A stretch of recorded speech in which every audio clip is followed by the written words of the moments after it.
سیدنا ابو بکر صدیق رضی اللہ تعالیٰ عنہ کی شان اور عظمت کے حوالے سے گفتگو ہوگی۔ سیدنا ابو بکر صدیق رضی اللہ تعالیٰ عنہ واقعہ فیل کے تیسرے سال اس سے 3 سال بعد پیدا ہوئے، یعنی 2 سال گزر چکے تھے، تیسرے سال میں پیدا ہوئے سیدنا ابو بکر صدیق رضی اللہ تعالیٰ عنہ۔ عربوں کی تاریخ میں یہ واقع اصحاب الفیل جو ہے یہ بڑا مشہور اور متداول ہے۔ وہ جو ہاتھی والے آئے تھے خانہ کعبہ کو معاذ اللہ مسمار کرنے کے لیے، اور پھر اللہ تعالیٰ نے ان کو وادی محصر میں نیست و نابود کر کے رکھ دیا۔ یہ واقعہ زبان زد عام و خاص تھا، عرب اس سے خوب شناسا تھے۔ اس سے 3 سال بعد، 2 سال میں تیسرا سال جاری تھا تو آپ کی ولادت ہوئی۔ سیدنا ابو بکر صدیق رضی اللہ تعالیٰ عنہ کا ظاہر صدیق اور عتیق یہ دو کے القاب ہیں۔ ابو بکر ان کی کنیت ہے، نام ان کا عبداللہ بن عثمان، عبداللہ بن ابی قحافہ بھی لوگ کہتے ہیں، ابن ابی قحافہ، ان کے والد کی کنیت ابو قحافہ اسی مناسبت سے ابن ابی قحافہ۔ عبداللہ بن عثمان رضی اللہ تعالیٰ عنہ، پہلے ان کا نام اور تھا، اس کو بدل کے اللہ کے نبی صلی اللہ علیہ وسلم نے عبداللہ رکھا۔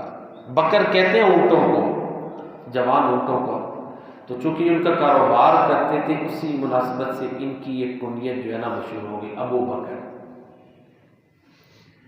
اسلام لانے سے پہلے بھی ان کے اللہ کے پیارے نبی صلی اللہ علیہ وآلہ وسلم کے ساتھ اچھے مراسم اور اچھے تعلقات تھے، مزاج ملتا تھا، طبیعت ظاہر ہے پیارے نبی کریم صلی اللہ علیہ وآلہ وسلم کائنات میں سب سے بڑے سچے ہیں، اور ابو بکر ان کا لقب بھی صدیق ہے، سچائی کی تصدیق کرنے والا، بہت زیادہ سچ بولنے والا۔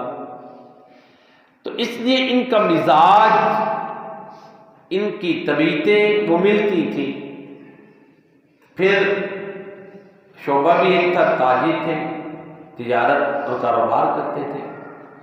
چنانچہ اس طرح پھر جو ہے نا دور جاہلیت میں بھی، یعنی اسلام سے پہلے بھی ان کے اللہ کے نبی صلی اللہ علیہ وسلم کے ساتھ اچھے تعلقات تھے۔ جب اللہ کے پیارے نبی جناب محمد مصطفیٰ صلی اللہ علیہ وآلہ وسلم نے جب جو ہے نا یہ اعلان نبوت کیا تو بالغ مردوں میں سے سب سے پہلے جناب ابو بکر صدیق رضی اللہ تعالیٰ عنہ اسلام لائے، اور اللہ کے پیارے نبی جناب محمد مصطفیٰ صلی اللہ علیہ وآلہ وسلم کا فرمان ہے کہ میں نے جس پر بھی اسلام پیش کیا، ظاہر عقیدہ بدلنا ہے، دین کسی نے بدلنا ہے تو کہتے ہیں اس نے تردد کیا، تأمل کیا، غور و فکر کیا، ابو بکر کے علاوہ فوراً قبول کر لیا۔ تو یہ سیدنا ابو بکر صدیق رضی اللہ تعالیٰ عنہ کی خوبی ہے کہ فوراً بالغ مردوں میں سے اسلام کو انہوں نے قبول کیا۔ پھر اسلام قبول کر کے یہ نہیں بیٹھ گئے، نبی کریم صلی اللہ علیہ وآلہ وسلم کے ساتھ ان کے مشن میں شامل ہو گئے، مبلغ بن گئے، داعی بن گئے، تبلیغ اسلام کا کام شروع کیا۔ ان کی تبلیغ کے نتیجہ میں کبار صحابہ مسلمان ہوئے۔ سیدنا عثمان غنی رضی اللہ تعالیٰ عنہ، وہ بھی تاجر تھے، ابو بکر صدیق رضی اللہ تعالیٰ عنہ کی تبلیغ کی وجہ سے مسلمان ہوئے، اور عثمان غنی، عثمان بن عفان رضی اللہ تعالیٰ عنہ کا اسلام قبول کرنا کوئی آسان کام نہیں تھا، کیونکہ ان کی خاندانی نسل بھی تھی، بنو امیہ کی اور بنو ہاشم کی نسل تھی، اور عثمان غنی رضی اللہ تعالیٰ عنہ بنو امیہ کے فرد تھے۔ اور پھر دیکھیں عثمان غنی رضی اللہ تعالیٰ عنہ جب مسلمان ہوئے، ان کے چچے نے ان پہ بڑا تشدد کیا، مارا، رشتہ تھا وہ توڑ دیا۔ اس طرح کی ان کی شان میں جب بیان کرتا ہوں حضرت عثمان غنی رضی اللہ تعالیٰ عنہ کی، تو یہ واقعہ کئی دفعہ بیان کیا، رشتہ توڑ دیا، اور کہا دیکھ، چچے نے کہا دیکھیں گے کون تجھے کوئی اب رشتہ دیتا ہے۔ تو اللہ کے پیارے نبی صلی اللہ علیہ وسلم نے پھر یکے بعد دیگرے اپنی 2 بیٹیوں کا رشتہ عثمان غنی رضی اللہ تعالیٰ عنہ کو دیا۔ سعد بن ابی وقاص اشرا مبشرہ میں سے، وہ سیدنا عثمان غنی سیدنا ابوبکر صدیق رضی اللہ تعالیٰ عنہ کی تبلیغ کے نتیجے میں مسلمان ہوئے۔ زبیر بن العوام، یہ بڑے جرأت مند صحابہ تھے، زبیر بن العوام بڑے بہادر تھے، مسلمان ہوئے۔ تو یہ وہ لوگ ہیں، عبد الرحمن بن عوف، یہ بھی عشرہ مبشرہ میں سے۔ یہ وہ حضرات ہیں جو سیدنا ابوبکر صدیق رضی اللہ تعالیٰ عنہ کی تبلیغ سے مسلمان ہوئے، تو پیارے نبی کریم صلی اللہ علیہ وسلم کے مشن میں ان کے ساتھ شامل ہوئے، سیدنا ابوبکر صدیق رضی اللہ تعالیٰ عنہ۔ یہ تو دعوت کا کام ہے نا۔ دوسری طرف اور بھی اسلام کو مالی لحاظ سے بھی انہوں نے پھیلانے میں بڑا کردار ادا کیا۔ جو غلام تھے، ان کے اوپر ظلم ہوتے تھے اسلام لانے کی وجہ سے، انہوں نے آزاد کروائے سیدنا ابوبکر صدیق رضی اللہ تعالیٰ عنہ۔ ان میں سیدنا بلال حبشی رضی اللہ تعالیٰ عنہ، ان کو آزاد کروایا، زنیرہ، سیدہ زنیرہ کو، ہندی اسی طرح عامر بن فہیرہ۔ یہ وہ لوگ تھے جو کمزور تھے، غلام تھے، ان کے آقا ظالمین تھے، اسلام لانے کی وجہ سے ان کے اوپر تشدد کرتے تھے، جبر کرتے تھے، ظلم و زیادتی کرتے تھے۔ سیدنا ابوبکر صدیق رضی اللہ تعالیٰ عنہ نے ان کو آزاد کروایا، جو غلام تھے، مسلمان تھے، اسلام کی وجہ سے جن کو مشکلات اور تکالیف کا سامنا تھا، بلکہ ان کے والد نے ایک دفعہ کہا کہ اے بیٹا، تو یہ کمزور لوگ آزاد کرواتا ہے، جو کسی معاشرے میں ظاہر اس طرح کام تو نہیں آ سکتے۔ تو ابوبکر صدیق رضی اللہ تعالیٰ عنہ نے کہا کہ میں تو اللہ کی رضا کے لیے یہ کام کرتا ہوں۔ ایک والد نے بھی یہ سجیشن دی، رائے دی، لیکن انہوں نے ان کو جب یہ دلیل دی تو والد محترم قائل ہو گئے۔ اسی طرح پھر مشرکین نے پروپیگنڈا شروع کر دیا، لو جی لگتا ہے بلال کے جو ابوبکر پر احسانات ہیں کہ انہوں نے بلال کو آزاد کروایا، کوئی وجہ ہے؟ ایسے نہیں ابوبکر مال خرچ کر رہے ہیں۔ جب سیدنا ابوبکر صدیق رضی اللہ تعالیٰ عنہ کی نیت کے اوپر انہوں نے کفار مکہ نے اعتراضات شروع کیے اور ان کی شخصیت کے خلاف پروپیگنڈا شروع کیا، تو پھر اللہ تعالیٰ نے اس کا جواب دیا، اور اللہ تعالیٰ نے سورۃ جو ہے اللہ اکبر سورۃ اللیل اس کی آخری آیات میں اللہ تعالیٰ نے پھر فرمایا وَسَيُجَنَّبُهَا الْأَتْقَى الَّذِي يُؤْتِي مَالَهُ يَتَزَكَّى وَمَا لِأَحَدٍ عِندَهُ مِن نِّعْمَةٍ تُجْزَى إِلَّا ابْتِغَاءَ وَجْهِ رَبِّهِ الْأَعْلَى وَلَسَوْفَ يَرْضَى۔ یہ جو دوزخ کی آگ ہے، اس سے جو متقی ہے، جو سب سے زیادہ تقوی والا ہے، وہ بچ جائے گا۔ اشارہ ابوبکر صدیق رضی اللہ تعالیٰ عنہ کی طرف ہے، وہ جو اپنا مال اس لیے خرچ کرتا ہے تاکہ پاک ہو جائے، کسی کے احسان کا بدلہ چکانے کے لیے نہیں کہ اس کا بدلہ چکا دے۔ قرآن کے الفاظ وَمَا لِأَحَدٍ عِندَهُ مِن نِّعْمَةٍ تُجْزَى، کسی کا احسان چکانے کے لیے نہیں ابوبکر صدیق رضی اللہ تعالیٰ عنہ مال خرچ کر رہے، بلکہ اللہ کی رضا کے لیے، اللہ کا چہرہ تلاش کرنے کے لیے، إِلَّا ابْتِغَاءَ وَجْهِ رَبِّهِ الْأَعْلَى، اپنے بلند رب کا چہرہ تلاش کرنے کے لیے ابوبکر مال خرچ کر رہے ہیں۔ اور اللہ فرماتے ہیں وَلَسَوْفَ يَرْضَى، عن قریب ابوبکر بھی اپنے رب سے راضی ہوں گے۔ جب اللہ ان کو اتنی نعمتیں دے گا کہ ابوبکر بھی راضی ہو جائیں گے، جب اللہ اپنے رب پہ راضی، رب ان پہ راضی، یہ اپنے رب پہ راضی، تو یہ ابوبکر صدیق رضی اللہ تعالیٰ عنہ کی عظمت ہے کہ سب سے پہلے اسلام قبول کیا، تصدیق کی۔ معراج کا واقعہ ہوا تو تصدیق کی، اللہ کے نبی نے لقب دے دیا صدیق، عتیق، آزاد، انت عتیق اللہ من النار۔ آپ نے فرمایا اے ابوبکر تو آگ سے آزاد ہے۔ اور یہ صدیق کا لقب تو حدیث میں موجود ہے نا کہ جب اللہ کے پیارے نبی صلی اللہ علیہ وسلم احد پہاڑ پر چڑھے تو وہ کانپنا شروع ہو گیا۔ اللہ کے نبی نے فرمایا اثبت یا احد، اے احد رک جا، فَإِنَّمَا عَلَيْكَ نَبِيٌّ وَصِدِّيقٌ وَشَهِيدَانِ، تیرے اوپر ایک نبی، ایک صدیق اور 2 شہید ہیں۔ عمر فاروق اور عثمان غنی رضی اللہ عنہما، یہ دونوں آپ صلی اللہ علیہ وآلہ وسلم کے ساتھ تھے۔ تو بہرحال سیدنا ابوبکر صدیق رضی اللہ تعالیٰ عنہ پیارے نبی کریم صلی اللہ علیہ وسلم کے ساتھ داعی بن کر جو ہے، یہ بڑے رحم دل تھے، بڑے نرم دل تھے۔ سیدنا ابوبکر صدیق رضی اللہ تعالیٰ عنہ تو یہ داعی بنے، دعوت کا کام کرتے رہے، اور کئی مواقع مشکل آئے، انہوں نے آگے پیش ہو کر اللہ کے نبی صلی اللہ علیہ وسلم کا دفاع کیا۔ ایک دفعہ کفار مکہ اللہ کے نبی صلی اللہ علیہ وسلم پر تشدد کر رہے تھے، کئی اور صحابہ ابن مسعود اور دوسرے دیکھ رہے تھے، ان مشکل حالات میں ابوبکر صدیق آگے بڑھے اور کفار کو پیچھے دھکیلنا شروع کر دیا اور کہا کہ تم اس کے درپے ہو کہ تمہیں ایک اللہ کی عبادت کی دعوت دیتا ہے جو تمہیں نیکی کا حکم دیتے ہیں۔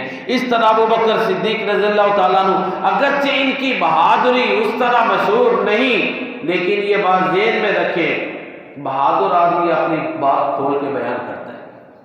یہ بزدلی ہوتی ہے کہ حقیقت کو بندہ چھپاتا نہیں، کیوں نہیں؟ اپنا موقف نظریہ کھول کے بیان کرنا یہ بہت بڑی بہادری ہے۔ ابوبکر صدیق رضی اللہ تعالیٰ عنہ نے سب سے پہلے جوان مردوں میں اسلام قبول کیا، یہ ان کے جرأت مند ہونے کی دلیل ہے۔ ہمارے ادھر برادری سے ڈرتے ہوئے بڑی چیزوں کا پتہ ہوتا ہے، ہم عمل نہیں کرتے کہ لوگ کیا کہیں گے، کیوں جی؟ بڑے کمپرومائز نہیں ہو جاتے، اظہار ہی نہیں کرتے۔ تو اپنی نظریے کا برملا اظہار کرنا یہ بھی ایک طرح کی جرأت اور بہادری ہوتی ہے۔ تو حضرت ابوبکر صدیق رضی اللہ تعالیٰ نے کیا، دعوت کا کام شروع کیا، آگے بڑھ کے اللہ کے نبی صلی اللہ علیہ وسلم کا دفاع کیا، جو کمزور لوگ تھے ان کو طاقتوروں کے ظلم سے بچایا۔ یہ سارے بہادری والے اقدامات ہیں۔ پھر سیدنا ابوبکر صدیق رضی اللہ تعالیٰ عنہ ایک وقت آیا کہ ہجرت کر کے جانے لگے، جب ہجرت حبشہ کی اجازت مل گئی تو پھر ابن دغینہ ان کو ملے، انہوں نے پھر ضمانت دی کہ آپ جیسے بندے کو یہ علاقہ نہیں چھوڑنا چاہیے۔ پھر ابوبکر صدیق رضی اللہ تعالیٰ عنہ پھر دوبارہ مکہ مکرمہ میں آ گئے۔ تو یہ ابوبکر صدیق ہیں جو اللہ کے نبی صلی اللہ علیہ وسلم کے ہر موقع پہ ساتھ چلے۔ اسی طرح مکہ مکرمہ میں وقت گزرتا رہا، پھر ہجرت کا وقت آ گیا۔ اللہ کے پیارے نبی صلی اللہ علیہ وسلم نے جب ہجرت کا حکم ہوا تو ابوبکر صدیق رضی اللہ تعالیٰ عنہ کو ساتھ لیا۔ کئی صحابہ چلے گئے، کچھ چھپ کے گئے، عمر فاروق رضی اللہ تعالیٰ عنہ کھلم کھلا چیلنج کر کے گئے۔ ہاں یہاں پر چونکہ اللہ کے نبی صلی اللہ علیہ وسلم نے مکہ مکرمہ چھوڑا، مدینہ منورہ گئے، اس لیے ہمارے مسلمانوں میں عام طور پر یہ ایک، ادھر بھی میں نے دیکھا کہ کچھ لوگوں میں یہ ہے کہ مکے والے لوگوں سے وہ بڑا جو ہے نا کہ نفرت ایک طرح کی پائی جاتی ہے۔ یہ بات ذہن میں رکھیں، مکہ میں دو طرح کے لوگ ہیں اس وقت بھی۔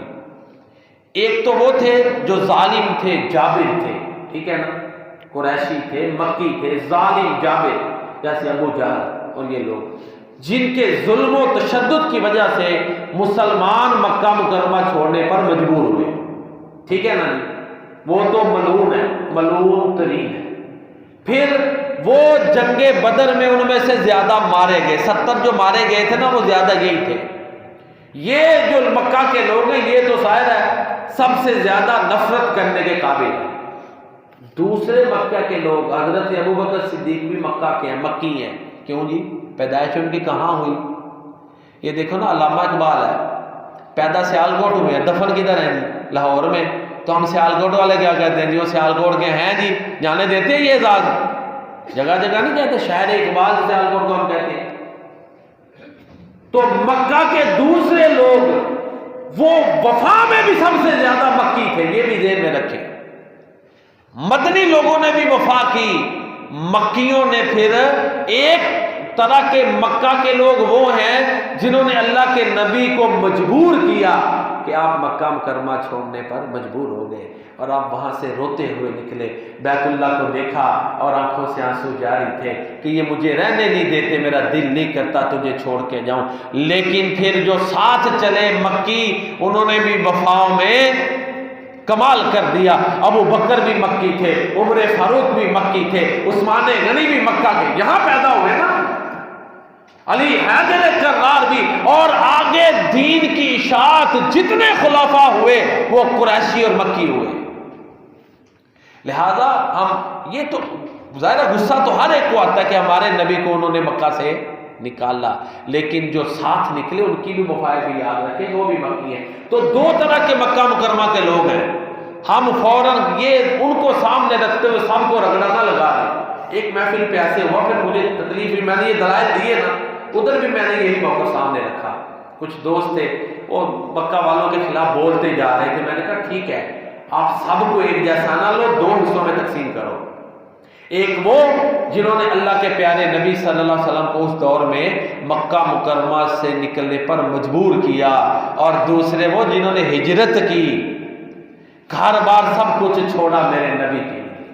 تو بہرحال یہ ضمن بات آ گئی تو میں نے آپ کے سامنے رکھ دی۔ پھر اللہ کے پیارے نبی صلی اللہ علیہ وسلم کو جب مکہ مکرمہ چھوڑنے کا حکم ہوا، اجازت مل گئی، سورہ انفال کی آیت مبارکہ نازل ہو گئی، وَإِذْ يَمْكُرُ بِكَ الَّذِينَ كَفَرُوا لِيُثْبِتُوكَ أَوْ يَقْتُلُوكَ أَوْ يُخْرِجُوكَ وَيَمْكُرُونَ وَيَمْكُرُ اللَّهُ وَاللَّهُ خَيْرُ الْمَاكِرِينَ۔ یہ ابو جہل اور اس کے جتنے بھی حواری تھے جنہوں نے یہ فیصلہ کیا کہ کچھ قبائل خاندانوں کے لوگ ملیں اور اللہ کے نبی صلی اللہ علیہ وسلم کو معاذ اللہ شہید کر دیں، تاکہ یہ اللہ کے نبی کا خون ڈیوائیڈ ہو جائے، مختلف لوگوں میں تقسیم ہو جائے، بنو ہاشم لڑ نہیں سکیں گے، دیت پہ راضی ہو جائیں گے۔ یہ پلان بنا، ادھر اللہ تعالیٰ نے اپنے نبی کو بتا دیا، ساتھ ہی حکم دیا کہ آپ نے مکہ مکرمہ چھوڑ کے مدینہ منورہ چلے جانا ہے۔ تو اللہ کے پیارے نبی صلی اللہ علیہ وسلم جب رات کو نکلے تو ابو بکر صدیق رضی اللہ تعالیٰ عنہ کے گھر گئے، سورہ یاسین کی آیات پڑھیں، وہ کفار تلواریں لیے ہوئے آپ کے خیمے کا محاصرہ کیے ہوئے تھے، اللہ کے نبی درمیان میں سے گزر کر چلے گئے۔ آپ کا معجزہ ہے کہ آپ صلی اللہ علیہ وسلم ان کو نظر ہی نہیں آئے، درمیان میں سے گزر گئے۔ ابو بکر کو لیا اور غار ثور پر چلے گئے۔ غار ثور کی بلندی بالکل وہ سیدھی ہے جی، بالکل 5000 فٹ اور کچھ 100 پر ہے، 413 فٹ ہے، 5413 فٹ اونچی ہے۔ اس پہ سنگل بندے کا چڑھنا بڑا مشکل ہے، اکیلے آدمی کا، 5000 فٹ اونچی ہے، اور اوپر وہ بالکل غار ہے، بالکل اوپر نیچے سے نظر آتی ہے۔ تو کس طرح ابو بکر صدیق رضی اللہ تعالیٰ عنہ نے اپنے کندھوں پہ اللہ کے نبی کو سوار کیا اور اوپر گئے۔ اب بھی ابو بکر کی وفا پہ شک ہے، بندہ حیران ہو جاتا ہے، اکیلے چڑھنا مشکل ہے۔ پھر وہاں پہ ان کی بیٹی حضرت اسماء، اس خاندان کی قربانیاں بے مثال ہیں، وہ کھانا پہنچاتی تھی، کوئی وہاں پہ لائٹوں کا ظاہری انتظام نہیں تھا۔ تو ابو بکر صدیق رضی اللہ تعالیٰ عنہ میرے نبی کے ساتھ، آپ نے فرمایا ابو بکر تو غار میں بھی میرا یار ہے اور حوض پہ بھی میرا صاحب ہے۔ اللہ اکبر، یہ عظمت ابو بکر کو مل گئی نا، جگہ جگہ ہر مقام پہ میرے نبی کے ساتھ ابو بکر موجود ہیں۔ اللہ اکبر، یہ اللہ نے عظمتیں دی ہیں۔ آج بھی روزہ مبارک میں جائیں تو ساتھ ابو بکر صدیق رضی اللہ تعالیٰ عنہ، دنیا میں بھی، برزخ میں بھی، حشر میں بھی، جنت میں بھی میرے نبی کا ساتھ اللہ نے ابو بکر صدیق رضی اللہ تعالیٰ عنہ کو دے دیا ہے۔ اللہ اکبر۔ تو پھر اللہ نے غیبی مددیں، اور دیکھیں ابو بکر صدیق رضی اللہ تعالیٰ عنہ پریشان ہو گئے تو اللہ کے نبی نے کیا فرمایا، اللہ نے وہ قرآن بنا دیا، سورہ توبہ ہے، لا تحزن ان اللہ معنا، اے ابو بکر غمگین مت ہو، بے شک اللہ ہمارے ساتھ ہے۔ کچھ لوگ کہتے ہیں جی ابو بکر پریشان ہو کے رونا شروع ہو گئے، ڈر پیدا ہو گیا جی راز ڈسکلوز نہ ہو جائے، یہ کوئی بات ہے کرنے والی؟ حضرت ابوبکر صدیق رضی اللہ تعالیٰ عنہ صبر و حلم کا پیکر تھے کہ ساتھ ہجرت کی اور اس طرح کے۔ حضرت ابوبکر صدیق رضی اللہ تعالیٰ عنہ کی اگر ہم مختلف جو ہے نا پہلوؤں کو دیکھیں تو ایک پہلو ان کا رحم دل ہونا ہے۔ پیارے نبی صلی اللہ علیہ وسلم کا فرمان ہے 5 خوبیاں ہیں جو ابوبکر صدیق رضی اللہ تعالیٰ عنہ کو اللہ نے دی، 5 خوبیاں۔ ایک اللہ کے نبی صلی اللہ علیہ وسلم فرماتے ہیں ما لأحد عندنا ید الا وقد کافیناہ ما خلا ابا بکر، جس کے بھی مجھ پر احسانات ہیں میں نے بدلہ دے دیا سوائے ابو بکر کے کہ اس کے احسانات کا بدلہ رب رحمان دے۔ پھر آپ نے فرمایا جتنا نفع مجھے ابو بکر کے مال سے ملا کسی کے مال سے نہیں ملا۔ میرے نبی فرما رہے ہیں، زبان نبوت سے آپ کا اعلان ہے۔ اور ابو بکر صدیق نے فرمایا تھا، اے اللہ کے نبی، میرا مال سب کچھ آپ کا ہے، جیسے مرضی تصرف کرے۔ اللہ اکبر۔ پھر آپ نے فرمایا، اگر میں نے کسی کو خلیل بنانا ہوتا تو ابو بکر کو بناتا، لیکن اب میرا خلیل اللہ تعالی ہے۔ یہاں سے اس پہ غور کریں نا، اللہ کے علاوہ یہ مقام مخلوق میں سے کسی کو ملنا ہوتا تو ابو بکر کو ملتا، لیکن یہ مقام میرے دل میں صرف اللہ کا ہے۔ یہ پیارے نبی کریم صلی اللہ علیہ وسلم کے قول کا مطلب اور مفہوم ہے۔ لو کنت متخذا خلیلا لاتخذت ابا بکر خلیلا الا وان صاحبکم خلیل اللہ، او کما قال رسول صلی اللہ علیہ وآلہ وسلم۔ پھر اس امت کے سب سے زیادہ رحم دل ابو بکر ہے۔ صدیق کا مرتبہ ابو بکر صدیق رضی اللہ تعالیٰ عنہ کو ملا۔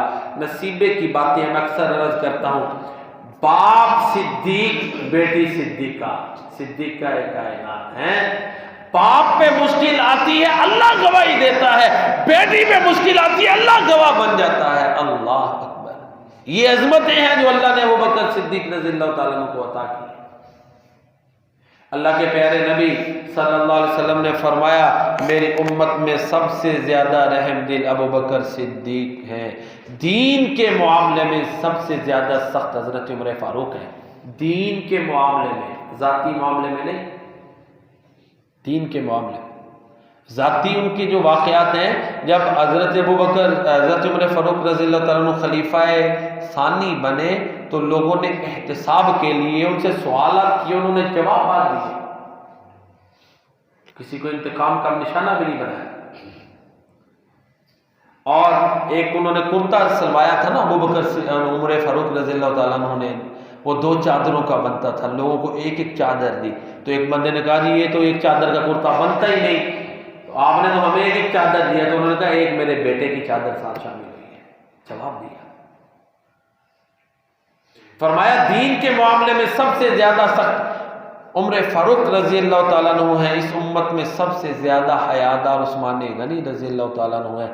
حلال اور حرام کا علم سب سے زیادہ رکھنے والے معاذ بن جبل رضی اللہ تعالیٰ عنہ ہیں۔ اللہ کے نبی نے فرمایا اس امت کے سب سے بڑے قاری ابی بن کعب رضی اللہ تعالیٰ عنہ ہیں، اور ہر امت کا امین ہوتا ہے اس امت کے امین ابو عبیدہ بن الجراح رضی اللہ تعالیٰ عنہ۔ حضرت ابو بکر صدیق رضی اللہ تعالیٰ عنہ کی رحم دلی کی مثال وہ جنگ بدر کے موقع پہ ملتی ہے کہ اللہ کے نبی صلی اللہ علیہ وسلم کے سامنے جب وہ کفار مکہ قیدیوں کی شکل میں تھے تو آپ نے مشورہ لیا، عمر فاروق کھڑے ہو گئے رضی اللہ تعالیٰ عنہ، اور آپ کو پتہ ہے عمر فاروق کی رائے پہ بڑے موقع پہ قرآن اترا، یہاں پر بھی ان کی رائے کے مطابق قرآن اترا ہے۔ کہتے ہیں اللہ کے نبی ان کو قتل کر دیا جائے، رشتہ داروں کو دے خود قتل کرے۔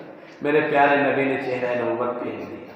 یہ انداز تھا آپ کا کہ آپ صلی اللہ علیہ وآلہ وسلم جب کسی چیز کو ناپسند کرتے تھے تو اس کو شخصیت کو، مشورہ دینے والے کی شخصیت کو ڈیمیج نہیں کیا، چہرہ پھیر دیا۔ دوبارہ پھر پوچھا، پھر عمر فاروق کھڑے ہو گئے، تیسری مرتبہ پھر عمر فاروق، پھر ابو بکر صدیق کہتے ہیں اللہ کے نبی ان کو فدیہ لے کے چھوڑ دیا جائے۔ تو یہ رحم والا ایک مشورہ تھا نا جو قبول کیا۔ بعد میں اللہ تعالیٰ نے حضرت عمر فاروق رضی اللہ تعالیٰ عنہ کی رائے کو کہا کہ یہ بہتر تھی، لیکن اب آپ نے ایسے کر لیا، چلو ٹھیک ہے۔ اور حضرت عمر فاروق کی بڑی آراء ہے، کہا کہ مقام ابراہیم پہ نماز پڑھو، واتخذوا من مقام ابراہیم مصلی، مشورہ دیا، اللہ نے قرآن بنا کے اتار دیا۔ اسی طرح آپ اللہ کے نبی کی بیویوں کے بارے میں انہوں نے کہا کہ ان کو پردے کا حکم دے، اللہ نے پردے کا حکم دے دیا۔ یہاں پر ایک بات ذرا توجہ سے سنیں، میری طرف دھیان کریں۔ کچھ لوگ پروپیگنڈا کرتے ہیں، لو جی جب صلح حدیبیہ ہو گئی تو ابو عمر فاروق گئے اور اللہ کے نبی کو بار بار وہ کہتے تھے کہ ان سے لڑنا ہے نا، ان کا مشورہ تھا۔ تو کیوں عمر فاروق کی ماضی دیکھیں کہ ہر مشورے پر قرآن اترا ہے، یہاں پر بھی یہ تھا، لیکن یہاں پر عمر فاروق کی رائے کو اللہ تعالیٰ نے انڈورس نہیں کیا، کیونکہ میرے نبی پہ وحی آتی ہے۔ اللہ نے وحی کر کے بتا دیا تھا کہ یہ جو صلح حدیبیہ ہے، اور اصل میں فتح یہ ہے، اگر اس وقت جنگ ہوتی تو قتل و غارت بڑی ہونی تھی، لیکن 2 سال بعد صلح حدیبیہ کے نتیجے اتنے اچھے نکلے کہ بغیر بڑی لڑائی کے مکہ فتح ہو گیا۔ تو یہ اللہ نے اپنے نبی کو نبوت کی وجہ سے یہ چیزیں عطا کی، وحی کر دی۔ عمر فاروق کو نہیں پتا تھا، بعد میں حضرت عمر فاروق معافی مانگتے تھے، پچھتاتے تھے کہ میں نے تکرار کیوں کیا اپنے نبی کے ساتھ۔ تو کچھ لوگ اس کو اور رنگ میں لیتے ہیں، اس کو اس طرح ان کی شخصیت کو ڈیمیج نہیں کرنا چاہیے۔ یہ اعلیٰ ترین ہستیاں ہیں، ہمیں سب کا احترام کرنا چاہیے۔ تو بہرحال اس امت کے سب سے زیادہ رحم دل شخص سیدنا ابو بکر صدیق رضی اللہ تعالیٰ عنہ ہے۔ ابو بکر صدیق رضی اللہ تعالیٰ عنہ بہادر بھی تھے، جو ہے نا بڑے بڑے مشکل حالات کا سامنا کر لیتے تھے۔ وہ ہوتا ہے نا پریشانی کا شکار ہو جانا، کنفیوژن آ جانا، نہیں، مشکل سے مشکل حالات کا بہادری سے سامنا کرتے تھے۔ جیسے میں نے شروع میں عرض کی کہ سب سے پہلے کھڑے ہو کے کلمہ پڑھنا، اوپنلی حق کا اظہار، یہ بہادری کی علامت ہے۔ کمزور آدمی تو بڑے موقع ایسے ہوتے ہیں سچائی کی بات ہی نہیں کرتے، کمپرومائز کرنے کی کوشش کرتے ہیں، ہوتا ہے کہ نہیں؟ یہ بہادری ہے، دو ٹوک اللہ کے نبی جناب محمد مصطفیٰ اللہ کے رسول ہجرت کے موقع پر ساتھ رہے۔ اسی طرح ایک دفعہ سیدنا ابو بکر صدیق رضی اللہ تعالیٰ عنہ یہودیوں کے ایک جو ہے نا دینی تعلیم گاہ میں چلے گئے۔ وہاں پر ان کا ایک عالم فنحاس آیا ہوا تھا۔ حضرت ابو بکر صدیق رضی اللہ تعالیٰ عنہ نے اس کو دعوت دینا شروع کر دی کہ تمہیں پتہ ہے، تمہاری کتابوں میں موجود ہے کہ محمد کریم صلی اللہ علیہ وآلہ وسلم اللہ کے سچے رسول ہیں، اللہ سے ڈر جا اور ان کی نبوت کا اعلان کر دے، ان کو رسول مان لے۔ اب فنحاس جو ہے نا اس نے الٹے جو ہے نا معاذ اللہ الٹی باتیں شروع کر دی، جو بالکل کہہ لیں کہ یہودیت میں بھی درست نہیں تھی۔ اس نے کہا جی معاذ اللہ، تم کس اللہ سے ڈرنے کی دعوت دیتے ہو، وہ جو خود ہمیں سود سے روکتا اور ہمیں کہتا ہے سود پہ قرضہ دو؟ ہے نا قرآن میں کہ جو اللہ جو کسی غریب کے ساتھ تعاون کرے وہ ایسے ہی ہے جیسے اللہ کو قرضہ دے رہا ہے، اللہ تعالیٰ بڑھا چڑھا کے اس کو جو ہے نا وہ ریوارڈ دے۔ یہ تو اللہ تعالیٰ نے ایک تکریم کی ہے نا، جیسے حدیث میں آتا ہے قیامت والے دن اللہ تعالیٰ کہیں گے میں بھوکا تھا، ہے تو بندہ، تکریم ہے انسان کی۔ وہ سخی کہے گا یا اللہ میرا فلاں بندہ بھوکا تھا، پیاسا تھا، تو یہ انسان کی تکریم ہے۔ تو اللہ کے نام پہ جو صدقہ دے، اللہ تعالیٰ اس کو یہ کہے کہ یہ رب کو قرضہ دیا ہے، اس کی حوصلہ افزائی کے لیے تھا، لیکن اس نے غلط رنگ دیا فنحاس نے۔ اس نے کہا معاذ اللہ، اللہ تعالیٰ ہمیں سود سے روکتا ہے اور خود سود کے لیے کہتا ہے اللہ فقیر ہے ہم غنی ہیں، معاذ اللہ۔ اس نے یہ بینکرپٹ ہے، اللہ تعالیٰ بینکرپٹ ہو گیا۔ اس نے اس طرح کی باتیں کی۔ حضرت ابو بکر صدیق رضی اللہ تعالیٰ عنہ کی غیرت ایمانی میں جوش آیا، انہوں نے اسے تھپڑ مار دیا اور ساتھ یہ کہا کہ ہمارا تمہارا معاہدہ ہے، اللہ تعالیٰ کی گستاخی ہے نا، اگر معاہدہ نہ ہوتا تو میں تجھے یہیں پر ہی تیرا کام تمام کر دیتا، یہ معاہدہ ہے۔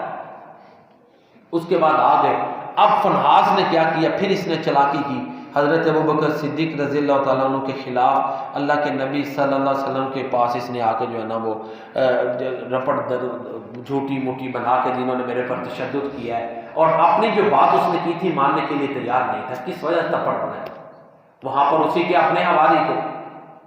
ان حالات میں پھر اللہ تعالیٰ نے قرآن کریم اتار دیا اور قرآنی آیات آ گئی۔ اللہ نے فرمایا ابو بکر صدیق رضی اللہ تعالیٰ عنہ کی سچائی اللہ تعالیٰ نے بیان فرما دی، جو واقعہ تھا وہ سامنے آ گیا۔ لقد سمع اللہ قول الذین قالوا ان اللہ فقیر ونحن اغنیاء، یقیناً اللہ تعالیٰ نے ان لوگوں کی بات سن لی جنہوں نے یہ کہا کہ اللہ فقیر اور ہم مالدار ہیں۔ اور اللہ تعالیٰ نے پھر اسی پر بس نہیں کیا، اللہ تعالیٰ کہتے ہیں سنکتب ما قالوا، یہ ان کی بات ریکارڈ کا حصہ بن چکی ہے۔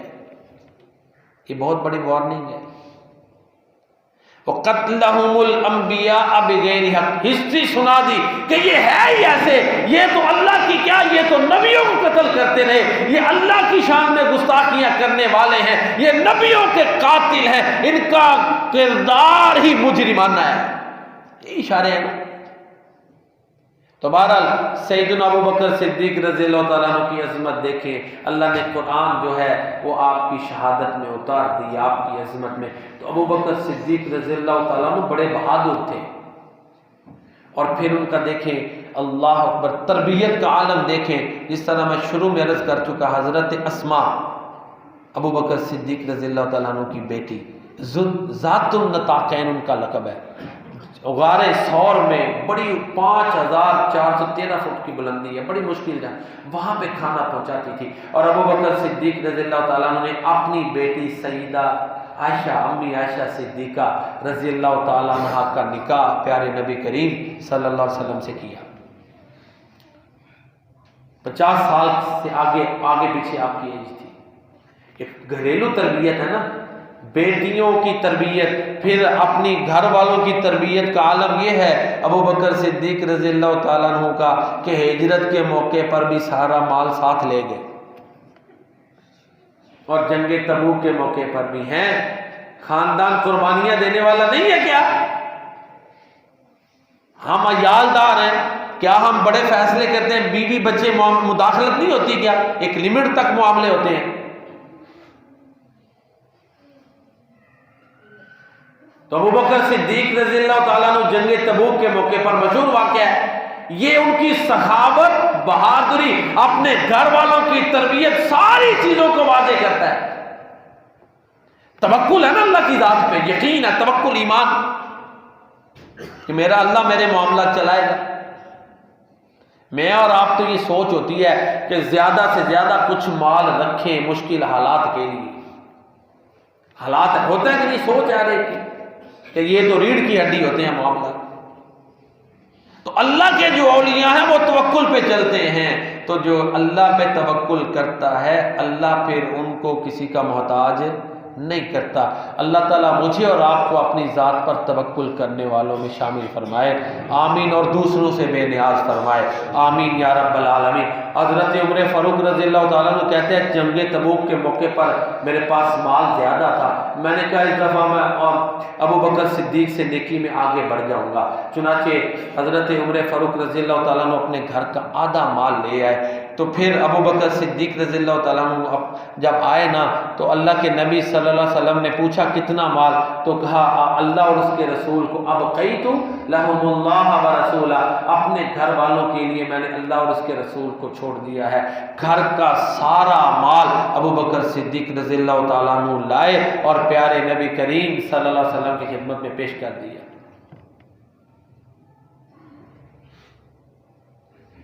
پروانے کو چراغ ہے، اقبال نے بھی بڑی تعریفیں کی ہیں،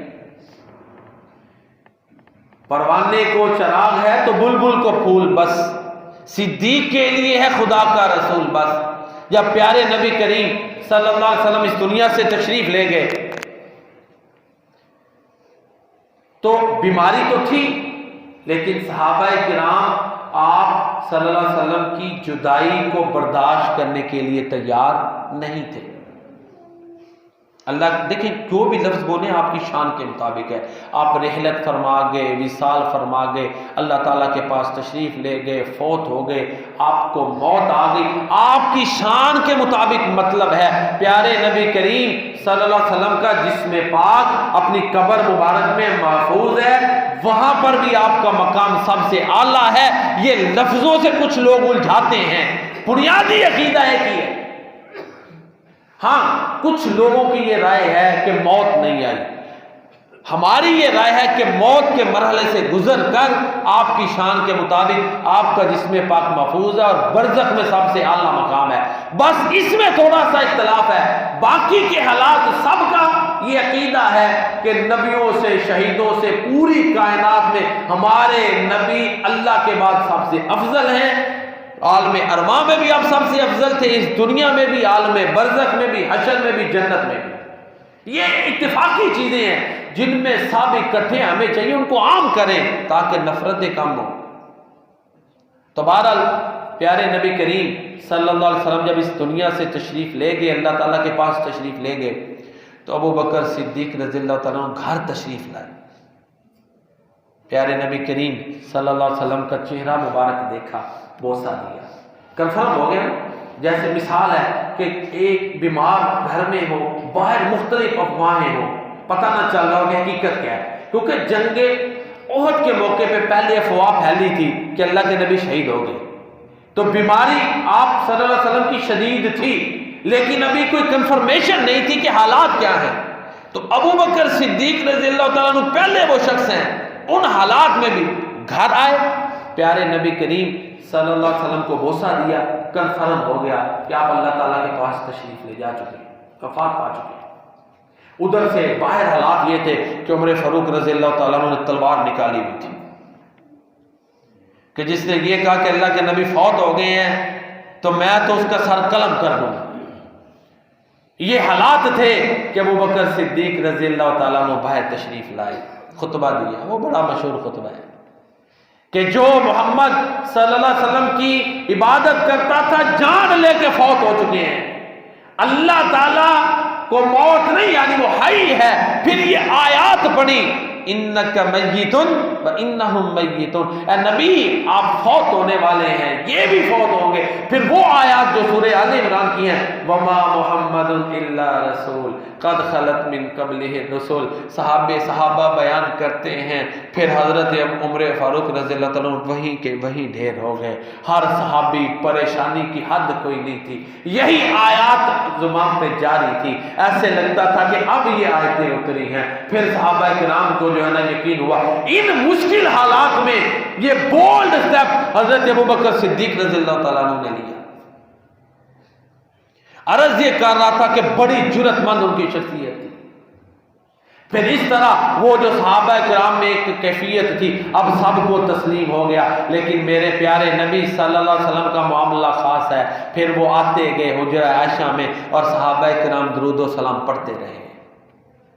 پھر وہ سارا غسل کا معاملہ، پیارے نبی کریم صلی اللہ علیہ وسلم کی تدفین، جہاں آپ روضہ مبارک ہے گنبد خضرا کے نیچے میرے نبی لیٹے ہوئے ہیں، پھر آپ کی تدفین ہو گئی۔ امی عائشہ صدیقہ رضی اللہ تعالیٰ عنہ کے حجرے میں اللہ کے نبی صلی اللہ علیہ وسلم کی تدفین ہوئی۔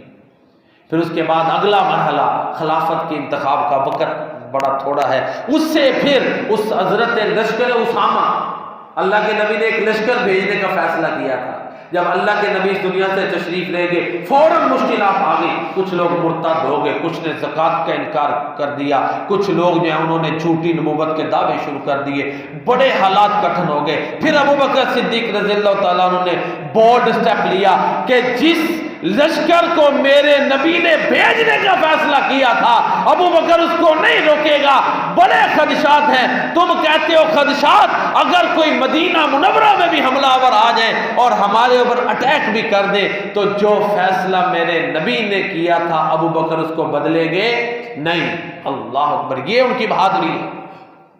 پھر انہوں نے کچھ لوگوں نے زکوٰۃ کا انکار کیا، اس پہ قابو پایا۔ پھر کچھ لوگوں نے جو ہے وہ اپنا نبوت کے جھوٹے دعوے کیے، مسیلمہ کذاب، ان کو انہوں نے ان کی جو ہے نا وہ سرکوبی کی، جہنم واصل کیا۔ کچھ لوگ مرتد ہوئے، ان کو سمجھایا، پھر ساتھ ہی فتوحات کا سلسلہ جاری ہو گیا۔ آخری بات اللہ قرآن میں کہتے ہیں هو الذی ارسل رسولہ بالہدی ودین الحق، اللہ وہ ذات ہے جس نے اپنے رسول کو ہدایت دے کر بھیجا اور دین حق دے کر بھیجا، لیظہرہ علی الدین کلہ، تاکہ اس دین کو سارے ادیان پہ غالب کر دے۔ پھر میرے نبی کا دین غالب آیا، اللہ کے نبی تشریف لے گئے، صرف عرب تک محدود تھا۔ اسلام کا جو قلعہ ہے، اسلامی ریاست عرب تک محدود تھی، عرب میں بھی بڑے فتنے اٹھے۔ حضرت ابوبکر صدیق رضی اللہ تعالیٰ عنہ نے ان کو کچلا، پھر گراؤنڈ ہموار کی، پھر فتوحات کا سلسلہ شروع ہوا۔ پھر عمر فاروق رضی اللہ تعالیٰ عنہ کا دور آیا، فتوحات ہوتی رہی۔ پھر حضرت عثمان غنی رضی اللہ تعالیٰ عنہ کا پہلا 6 سالہ دور، اس میں بھی فتوحات ہوتی رہی۔ اس طرح دین غالب خلافت راشدہ کے دور میں ہو گیا تھا۔ میرے نبی کے بعد فارس فتح ہوا، ایران فتح ہوا، یہ روم فتح ہوا، بڑی بڑی طاقتیں خلفائے راشدین کے دور میں مسلمانوں نے کچلی اور اسلام کا جھنڈا منوایا۔ یہ جو قرآن کی آیت ہے نا، اس کی عملی طور پر تکمیل اللہ نے اپنے نبی اور صحابہ کرام سے کروائی ہے۔ تاریخ دیکھ لیں، پھر حضرت علی رضی اللہ تعالیٰ عنہ کے دور میں اندرونی اختلافات رہے، پھر امیر معاویہ کی بادشاہت اگر کہ آپ کہہ لیں کہ عام حکمرانی تھی، اس طرح خلافت نہیں تھی، لیکن پھر فتوحات کا سلسلہ جاری ہو گیا، اور پھر ان کے دور میں پہلے 22 لاکھ مربع میل پر حکمرانی تھی، اور امیر معاویہ کے دور میں جتنے مرضی اختلافات ہوں، تاریخ جا کے پڑھ لیں، 60 لاکھ مربع میل سے زیادہ علاقہ فتح ہو گیا تھا۔